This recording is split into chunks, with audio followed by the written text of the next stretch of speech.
Hello and welcome back to Everyday Adventures in Cooking with Rick. I'm Rick and welcome back to our kitchen. We are on episode 5 now. It's been a lot of fun filming these episodes. We've been having a great time cooking and eating, sharing memories.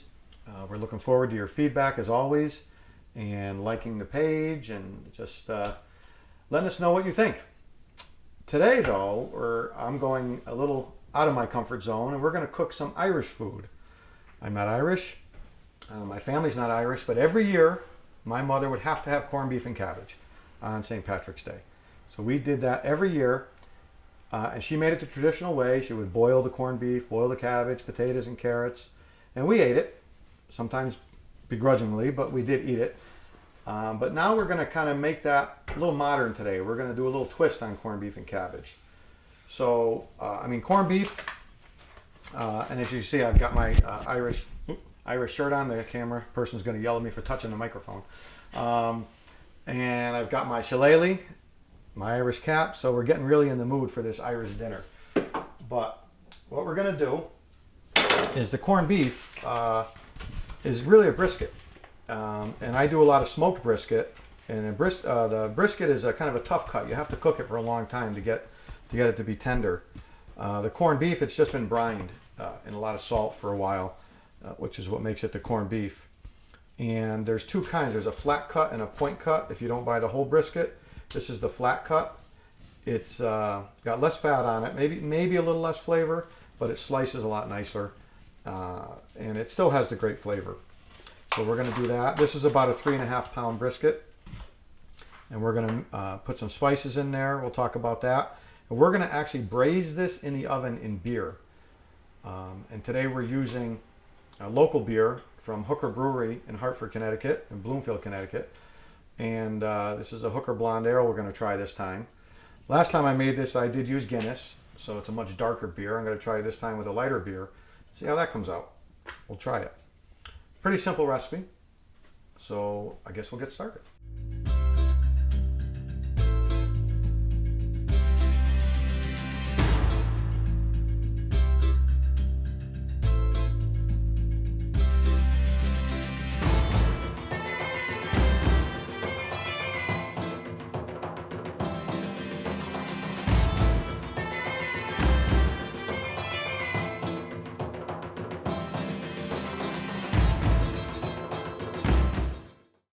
Okay, so now we're going to open this up and we're going to rinse this really well to get a lot of that salt off. Otherwise, it'll be way too salty.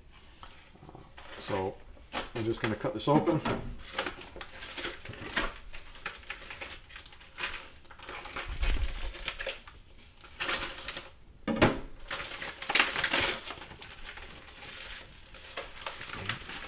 And just rinse it off. Get as much of that pickling or brine solution off of there.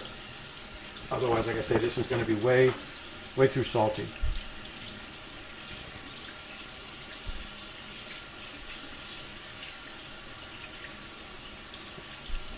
Perfect. Put this on this plate here, and I'm just going to kind of pat it dry just a little bit, get some of that water off.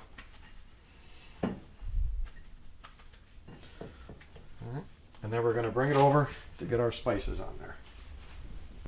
All right, so now that we've got this washed off and dried off a little bit, the spices, typically if you buy a corned beef, it might come with a spice packet. And it's your basic pickling spices. You can use anything you want. But what I'm going to be using today is we're going to put some bay leaf. I'm going to crush some garlic, black pepper. I've got mustard seed, coriander, and allspice is what I'm going to be using. You can mix up your spices any way you like for the spices you like or don't like. This is what I'm going to use. So we're going to do about a teaspoon of black pepper, ground black pepper. Same with the allspice, about a teaspoon of allspice. I know I should be measuring, but that's no fun. So we're going to do it this way. Got our coriander and our mustard, about a teaspoon of that. So we're going to mix this up.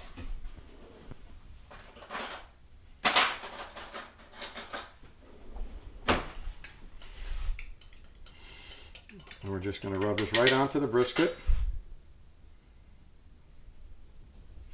And then that'll cook down into the broth after. Let's get that on there. Now we're going to take our garlic, and all we're going to do with that is we're just going to smash that.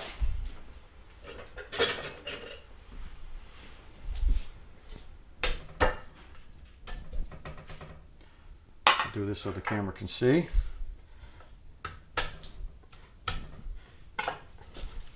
And all we're going to do is just crush it. It kind of, you can smell the garlic now. It kind of lets the oils out and the aroma of the garlic, which is going to cook into the broth.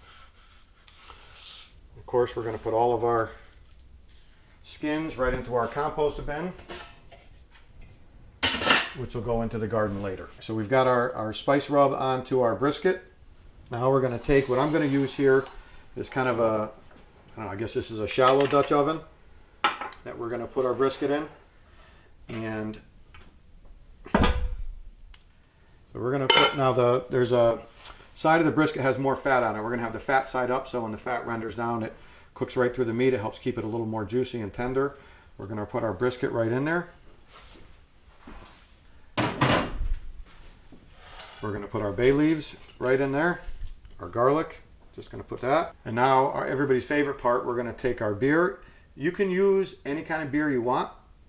I have done this with a dark beer like Guinness. Today I'm going to try a lighter beer. This is a blonde ale from the HOOKER Brewery in Bloomfield, Connecticut. You could use an Irish red ale, anything you want. I thought we'd try this one with a blonde ale, and we're just going to pour that beer right into the pan.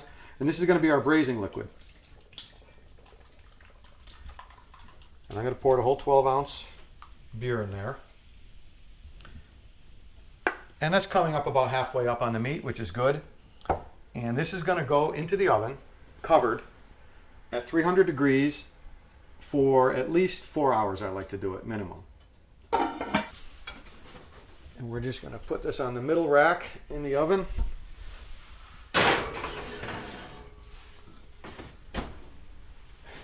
And now we just wait. Okay, so the spices that I'm using, and like I said, these are the spices I like. You can mix it up with any spice you want. But the brand of spice I'm using is Penzeys Spice. And they are a local spice store in West Hartford, Connecticut that I go to. And I just think the quality of the spices that you get at a store like Penzeys is so much better than the spices you can buy at a grocery store or more in bulk. So I do recommend, if there's a spice store near you, a store like Penzeys, try them out, and I think you're going to be surprised how much better the spices are. The aromas that come off them are so much stronger. And like with HOOKER Brewery or Penzeys, anytime you can shop local, I try and shop local, help the local businesses. I think it really helps, obviously the local store owners and the economy. Okay, so we're back here now. The corned beef has been in the oven now for about 3 hours. We're going to let that sit. We checked on it earlier. We're going to get our vegetables ready now. These vegetables take about 40 minutes or so to cook, 45 minutes. So if we get those in now, it'll be ready in time for the corned beef to be done. So what we got here is your traditional cabbage, carrots, potatoes. So the potatoes I like to use red potatoes, mostly because I'm lazy. You don't have to peel them. You can eat the skin, and they actually taste good, but I don't have to worry about peeling these things. They're already washed. I washed them earlier. You don't need to see me washing potatoes. So we're going to just cut these up. And I like, I'm going to leave them kind of big. Really just, little ones I'm just going to cut in half. The bigger ones I'll probably cut in quarters so they cook consistently.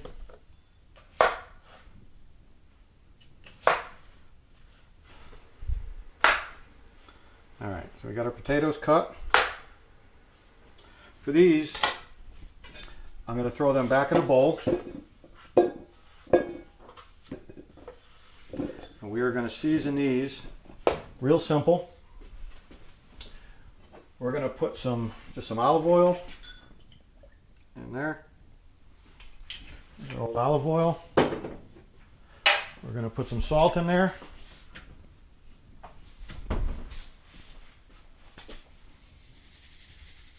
That's maybe a teaspoon of salt or so, depending on how many potatoes you have. We're going to put some black pepper.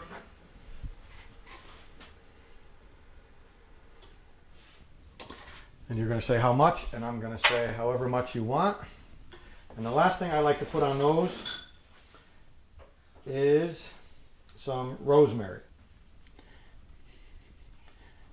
So we're going to just mix that all together.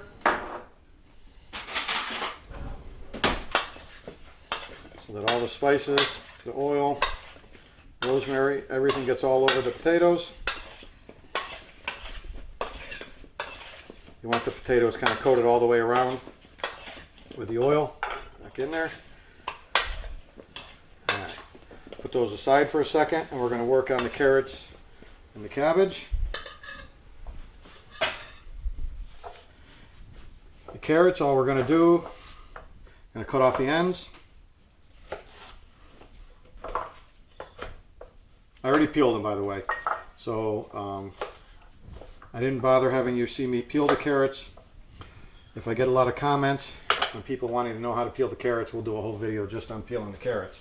This is going to go right into our recycle bin, but I'm pretty sure everybody out there knows how to peel carrots. These thick ones I'm going to cut in half because these are pretty big. It's going to take a while to cook. I'm actually going to quarter these if they're too thick. I'm trying to get everything to be done at the same time, if possible. And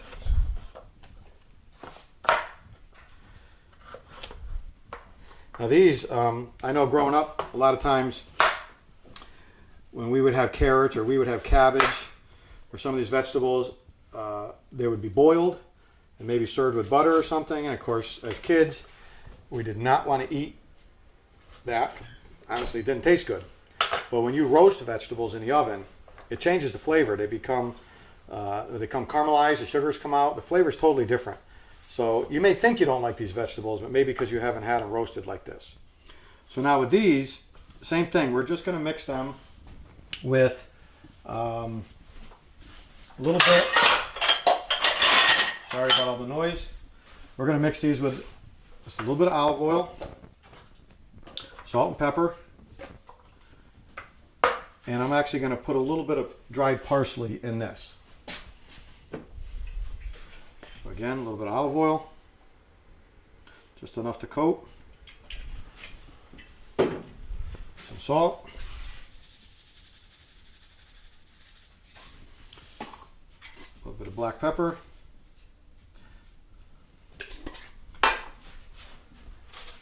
and I have some parsley from Penzeys, some dried parsley. So we're going to put some of that on there. Again, that's we'll call it a teaspoon because I know everybody likes to have measurements. All right. Now we're going to get right in there and mix that all on and get those all coated. Don't be afraid to get your hands in there. It's the best way to get these all mixed up.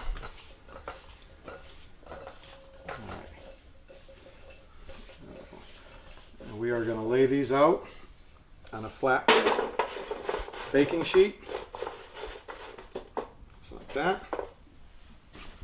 All right, now we've got our carrots.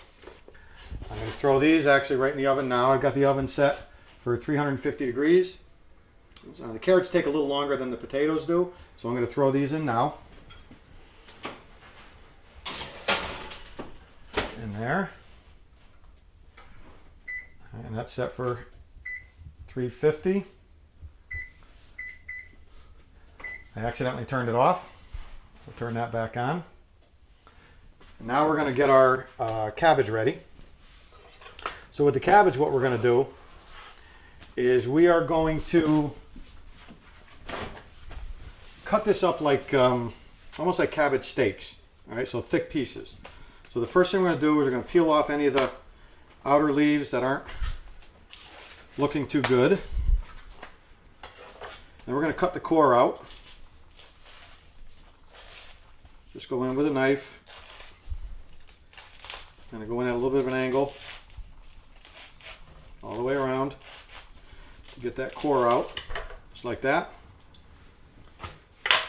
Again, this goes right into our compost. That'll go to Blue Earth. Composting after. And now I'm just going to cut this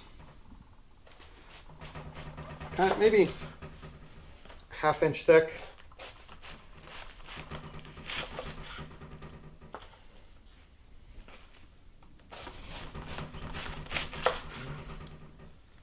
And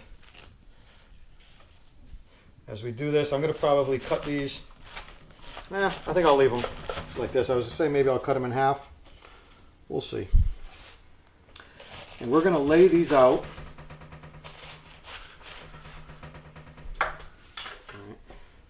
I need probably a bigger, I think we'll fit on there. So now what we're going to do is we're going to put some oil on the pan.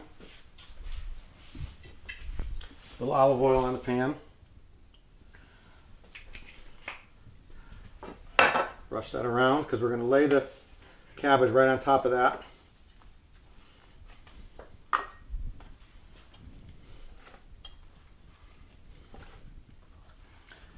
And then we can cut these up after when it's time to eat. Cut this one in half so I can fit it on the pan.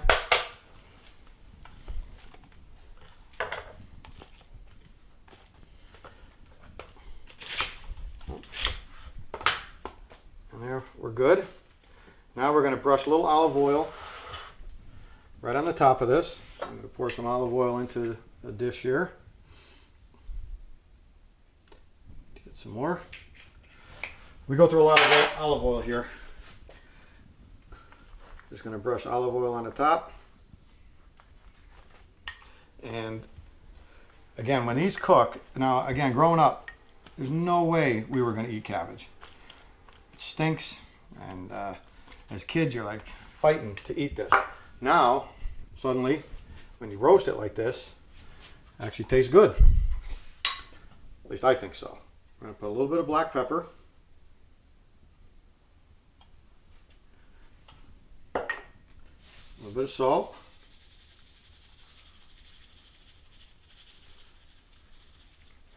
And actually on these, that's all I'm going to do is just salt and pepper and olive oil.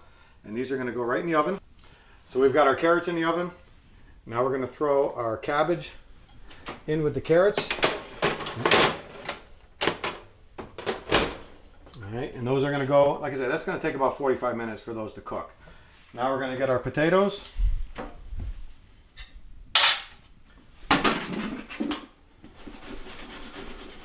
And I'm making quite a bit here, so you could probably fit them on one cookie sheet. If you're doing a smaller batch, you could do one with carrots and potatoes and cabbage on the other one. So we're going to throw this in the oven. So we've got all our vegetables in the oven, carrots, potatoes, and cabbage. Our corned beef is still in the oven. About 45 minutes for those vegetables to cook. By then the corned beef should be all done. We'll let that rest for a few minutes and then it's time to eat. All right, we are back with our corned beef and cabbage dinner. So the corned beef is now on the oven resting. It's cooked for about 4 hours. We've got the cabbage in the oven, the potatoes in the oven. They're just finishing up. But I have with me here Kurt, the owner of Thomas Hooker Brewery in Bloomfield, Connecticut. As you know, earlier we used the Hooker Blonde Ale to cook the corned beef in. Now we're going to learn a little bit about the brewery. Yeah, it's good for drinking too. Yes. So how you doing, Kurt? Very good. Thanks for inviting me. No problem. Look at all these different beers. Yeah. Tell us a little bit about Hooker. I get invited a lot of places, but I have to bring beer. You have to bring beer. Yeah, okay. I have to bring the food. Is that right? Yeah. We feel the same pain then. Exactly. So a little bit about Hooker. The company's been around in various iterations since '96. So it really started as a restaurant, and it's gone through a couple different set of owners. We took it over in '06. Moved it to Bloomfield in '07 and have a sort of a nice steady incline since then. Wow. So how many different kinds of beer do you brew? It depends on the time of year, right. But anywhere between 15 and 20 different types of beer. Wow. Yeah. And your beer is now distributed locally? Yep, we're distributed by the Budweiser Network, believe it or not, locally. Really? And yeah, we're in Connecticut, Southern Mass, and believe it or not, the Philadelphia corridor. Really? So yeah. Wow. Yeah, so today we cooked our corned beef in the Hooker Blonde Ale, which I thought, I've done it past in a dark, like a Guinness style beer, but I thought I'd try a light ale. Is this, I didn't try it first, Is this? Yeah, this is one of our lighter styles. So, and believe it or not, that's made with a Czechoslovakian hock. Really? Yep. Wow. Something called Saz, and but it's one of our most popular beers. Not the most exciting beer because it's lighter in style. Right. But again, when we look at sales numbers, just a really consistent beer that we've made since day one. And I thought it'd be good because it wouldn't overpower the spices that are in there. Yeah, that's just give a little bit of a beer flavor. That's perfect. What other kind of beers do we have here? So we've got a range. We've got, because of the season, Irish Red. Okay. And that's a beer that's a very malty sort of beer, whereas a lot of beers now are very hoppy. Yes. This is a good traditional Irish Red that's hoppy and malty. Malty and made with a hop called Fuggles. Fuggles. Yep. Okay. This is kind of our flagship beer. That's the hashtag No Filter. Okay. Very popular Citra-based okay. IPA. Ode to Blumpy. Blumpy was our brewery cat, believe it or not. Yeah. And when Blumpy passed away, we wanted her to live on in infamy with a beer named after Every her. brewery should have a cat. They should. Yes. They should. Yeah. Okay. This is Citrilla, one of our new beers, made with Citra and Amarillo, two pretty popular hops. Okay. This is something called a Berliner Weiss. It's a mild sour beer, and it's made with about 1,500 pounds of various fruits. This one happens to be boysenberry. Oh wow. And then that is our Munson's Chocolate Truffle Stout. That's a fun one to cook with as well. Wow. But that one's made in partnership with the Munson's Chocolate family. Really? And they've just been great partners over the years. And they make candies with our beer. Oh, really? And we make beer with their candy. Wow. So it actually has Munson's chocolate. We're the only company, as far as I know, that they actually give their proprietary cocoa blend to. So we actually put that right into the boil when we're making our beer. Nice. Well, fantastic. What a great array. Thank you. And I understand you're expanding a little bit now to do some other things up there in Bloomfield? Yeah, we got a lot of stuff going on. We have the dog rescue that we just put in. So Really? we purchased a 30,000 square foot building next to the brewery for expanding our production. And part of that is about a 6,000 square foot dog rescue. And as you're saying this, Yes, I see. the dog decided to come on air. Yeah, I didn't bring that one though. So, No, this is mine, Okay. our rescue. Yeah. But that's great. yeah, it's a lot of fun. And we're building an outdoor dog park in front of the brewery. So this summer you can bring your dog, hang out, nice. have a beer, and let your dog play with other dogs. That's great. And you also have a brewery or a location in Hartford at the Colt Building. We do, yeah. Down at the Colt Building was a real fun project. A lot of history down there, Yeah. and it's been a fantastic run we've had so far. And with the new soccer stadium right next door, Yep. that doesn't hurt. So it's going well there. It's going great. Right. Because I know the apartments are selling fast down there. Yeah, so. and they're putting 50 more in. Wow, that's Yeah. great. With the, how much beer are you guys brewing now, do you think? So we typically measure beer in barrels, which is 31 gallon. A barrel is 31 gallons. To put it in perspective that anybody can understand, we brew probably between 3.5 and 4 million 12-ounce beers a year. Wow. So That's yeah, and fantastic. we make a batch. It's about 14 to 20,000 beers. And you have a brewmaster? We have a few of them. Oh, Yeah, nice. yeah. That's not your job? Nope, I just write the checks. So I understand your tops that you sell your cans in. There's something special about those? Yeah, and a lot of craft breweries have gone to this because a lot of craft breweries are very sort of socially conscious Right. and environmentally conscious. These are called Pack Techs, and there's a couple different brands of these. But what we love about them is they're all made from recycled plastic, and what they don't do is they don't obviously hurt animals. Like Right. you see those 6-pack rings yes. that get caught They're around out there with turtles, or animals. they're recycled. The other thing we like about it is it keeps the top of the cans clean. Yeah. So if your cans are sitting in a distributorship, and Right. not that there's mice in distributorships, but if there is, you don't have to get worry about- right. Yeah, you don't have to worry about any debris getting Oh. on the top of the can. So That's a great idea. That's the other thing that we like. And they're about recyclable. it. And those are recyclable. Great. But I know you guys are doing a lot of other stuff up there at Hooker Brewery, right? We do. Yeah, we're really proud of a couple of other things. I mean, in addition to the dog rescue, we're very involved with a couple of charities. One of them is the Village for Children and Okay. Families. They help about 8,000 children and families in the greater Hartford area that are somewhat underserved. The other thing is Oak Hill. Oak Hill is a organization of that helps a lot of different people, but a lot of handicapped adults. Okay. And we've had a vocational training center at the brewery for about 9 years now. Really? So we have guys come in every day. They make all of our packaging material, and are happy to be contributing. That is awesome. Thank You guys are doing a great job up Thank there. you, thank you. And again, the beer is fantastic. I got to be honest with you, I really like this. This is good. This is one of my new favorites now, I think. So you were prepared to lie to me that you liked it. Is that what you're saying? But you're No, honestly, you not like lie. But I don't have to. I don't have to. put you on the spot. But I do enjoy this one a lot. Okay, now it is time to put all this food together and see how it came out. The first thing is our brisket here, which we've let rest. Oh yeah, that looks fantastic. And this was cooked in the Hooker Blonde Ale.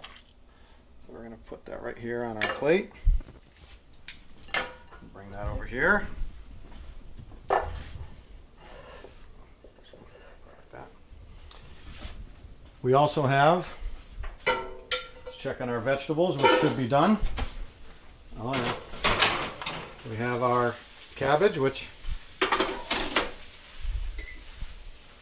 see now, a little bit of burns on the end, don't worry, that's what you want. It's nice and caramelized now. It's going to have a great flavor. We've got our potatoes. Again, nice and brown. And we've got our carrots.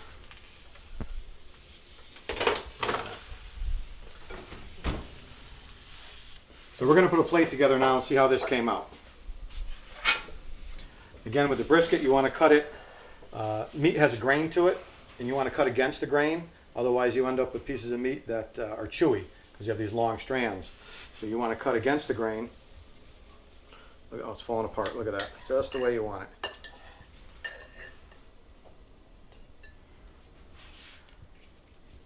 Look at that. Cut it nice and thin. Let's get some potatoes.